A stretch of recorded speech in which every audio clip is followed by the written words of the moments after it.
Hey, what's up folks? Pallav here from nothingwired.com, and today we're talking about the best vlogging camera.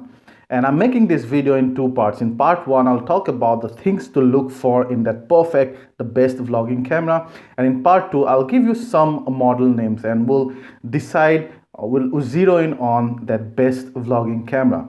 Now, before going ahead with all this, let me make clear two things. Number one is that I'm talking mainly from the point of view of a solo vlogger. Now, if you have a team, obviously many of these features that I'm going to talk about in the first part do not apply to you because you have people for different functionalities. And number two, vlogging can be done mainly in two ways. One is like this, in a studio where you have a camera set up on a tripod, you're standing in front of the camera and then you have a light set up and all. And number two is when you're outside on the move, handheld vlogging, you're inside the vehicle, those kind of. So I'm gonna talk about these features, keeping in mind both these vlogging styles. So then now let's talk about the features that I would look for in my perfect vlogging camera. Now note that all these features are in the preferential order. So number one is my most important feature and the last one is probably just a good to have. So number one is a very good continuous autofocus system, not in still mode, but in video mode or in live view mode. Why that's important is, let's say, you're walking and vlogging, or even when I'm talking in front of this camera, if I move around or if I have to move my gadgets around to show different ports and those kind of things, your camera should be able to quickly lock focus on the subject and do not lost focus at any point of time. That's very, very critical and the most important feature for me. Number two is a fully articulated screen, which means that you should be able to take a selfie with the camera. The screen should be able to come up 180 degrees and should be facing you. That's important mainly because vlogging is done when you're talking in front of the camera for most of the part.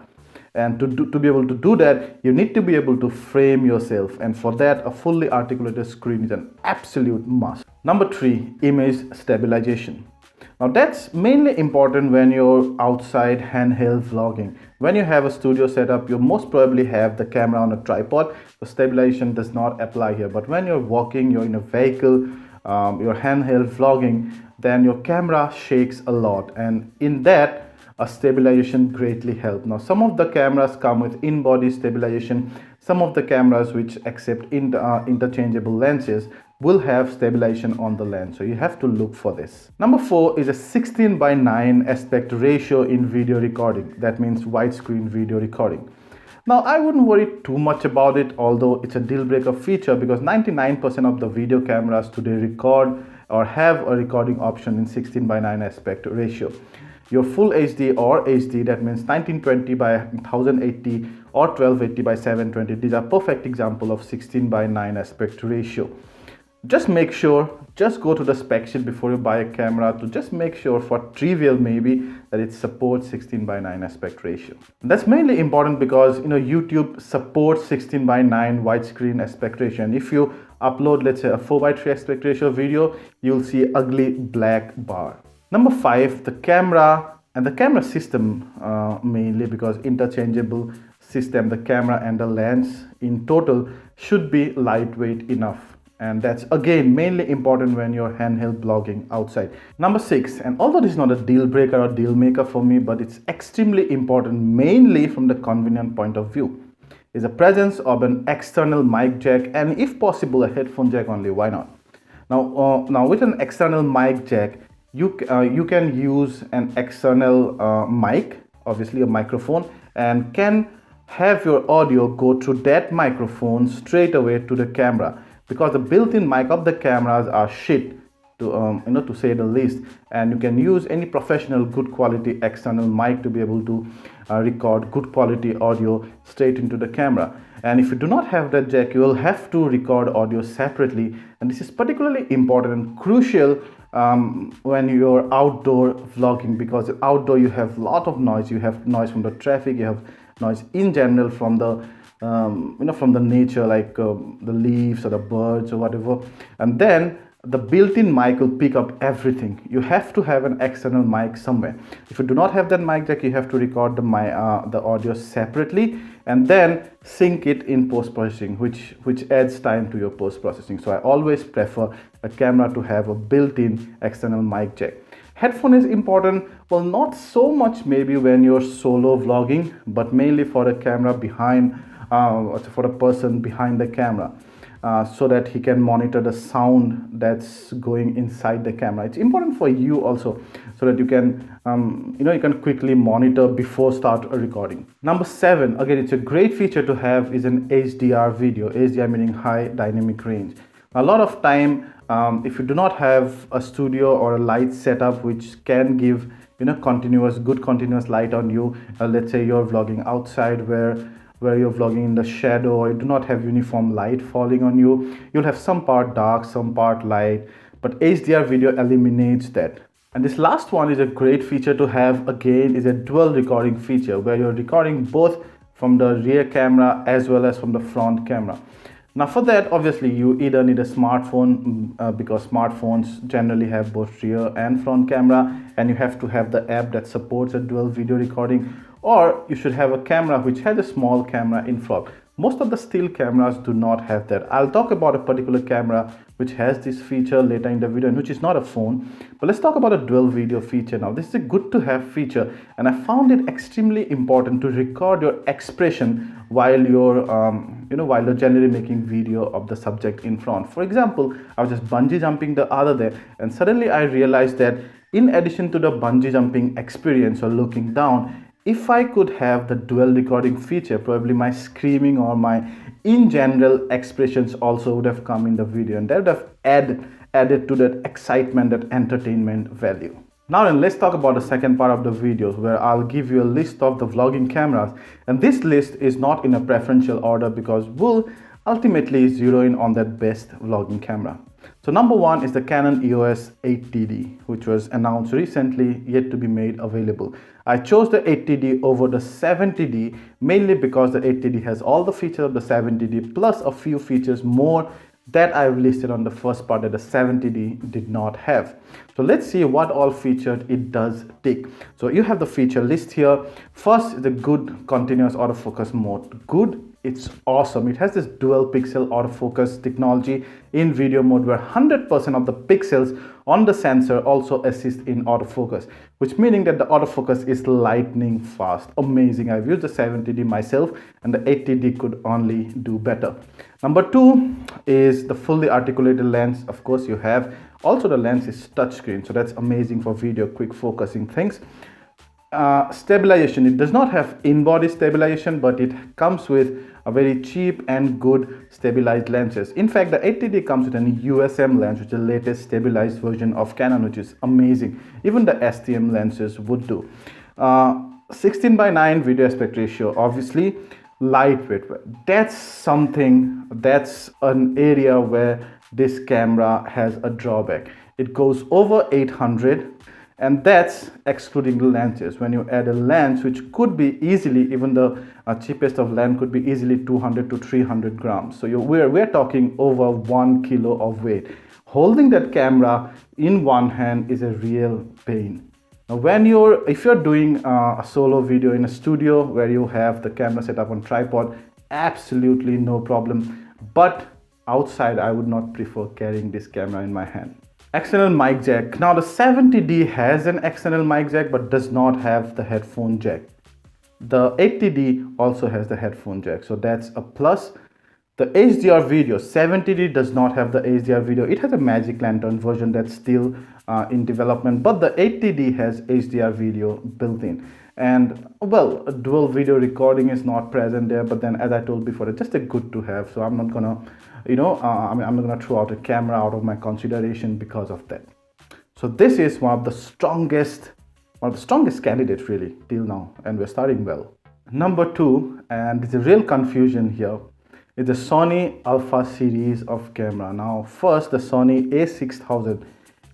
It was a great camera, but then I would prefer the Sony a5100 over the a6000. And right now, so that the a6300 is out, I would still prefer the a63 over A6300 over the A5100, mainly because it has a lot more power and a lot more features on my feature list than the A5100 has, but it still lacks some of the feature that the A5100, for example, the selfie kind of the second the second point where the screen has to tilt towards you. It does not have. The 6300 or 6000 does not have that. That's a deal breaker for me. So for Sony Alpha series, I'll still wait for the successor of the A5100. Maybe it will be called A5200 or A5300 or A5400, whatever. I won't buy the A6300 from a vlogging point of view. It's still one of the best cameras out there, mind you. I'll wait for the A5100 successor, mainly because of these reasons. Number 3 is the advanced Canon PowerShot G7X Mark II, which was again very recently announced, and it almost ticks all of these features out here except 6 and 8, where it does not have an external mic jack and headphone jack, obviously, and then it does not have a dual recording feature. Even if I do not consider dual recording feature, external mic was important, but there are where it scores over the 8TD again in terms of weight, but then the 8TD has an external mic, so you have to decide that factor. Yeah, another new camera, brand new camera in the list, the Nikon DL24-85. Now Nikon DL has 3 cameras. One is an ultra wide, one is 24-85, and one is a telephoto. I chose 24-85 because that's the area you would be working the most while you're vlogging, and the DL24-85 again takes most of these features. Where it does not go well is 6, that external mic and headphone jack, and HDR video, and also the dual video recording feature. And the last one I'm going to talk about is a camcorder, and that is the Panasonic WX970. And you will see that this is the one camera in my list of all these cameras that actually takes all the features over here. It has a great continuous autofocus system. It does not need a continuous autofocus system because these camcorders have very small sensor. It has a small but quite respectable 1/2.3 inch sensor, and camcorders generally have a tendency to keep everything in focus, so you generally never tend to lose focus. That's great for vlogging and not exactly for movie making, where you have to rack focus, you have to shift focus from one to another. So if your vlogging style is that, then probably this camcorder would not work for you. Then probably the 8TD is the best. But if not for that, if you talk for the most of the part in front of the camera and you do not rack focus much, you do not shift focus much, then this is the first feature that it takes. Number 1, has a fully articulated screen. It has a 5-axis stabilization system, 16:9 aspect ratio, video recording, of course. It is absolutely lightweight, just about 300 grams. It has an external mic jack plus a headphone jack as well, and it has HDR video feature. It also has, and that's why I chose the WX970 over the WX870, which is about $100 cheaper, because the WX970 has a front camera. It has a small camera that you can just rotate towards yourself, and you can actually have a dual recording feature.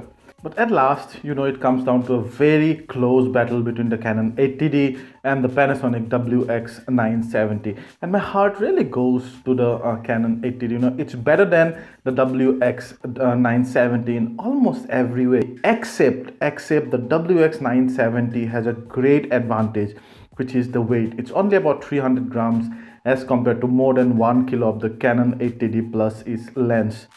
Now, I'll tell you what, if you're into serious documentary kind of YouTube video making, where you want great detail in your video, now remember the 8TD does not shoot 4K, but the WX970 shoots 4K. So if that's your requirement, then definitely you don't have any options. But otherwise, if you want great detail, if you show people, nature, architecture, paintings, or anything in great detail, and you also can give lot of time in post-processing, you want those creative freedom in changing in focus and those depth of field kind of thing, then it's better you keep someone to help you shoot the videos. Do not hold that camera in your hand and you'll be just fine.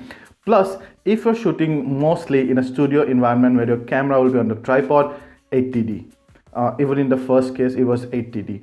The WX970 is only useful and best in case where you're mostly outdoor hand holding your camera, and I mean, you do not want to edit much, run and gun, type of a video making. You've gone to a launch, maybe a phone launch. You want to quickly shoot a hands-on of the phone, or you want to quickly, talk about, give your opinion, talk about a place where you do not need much detail.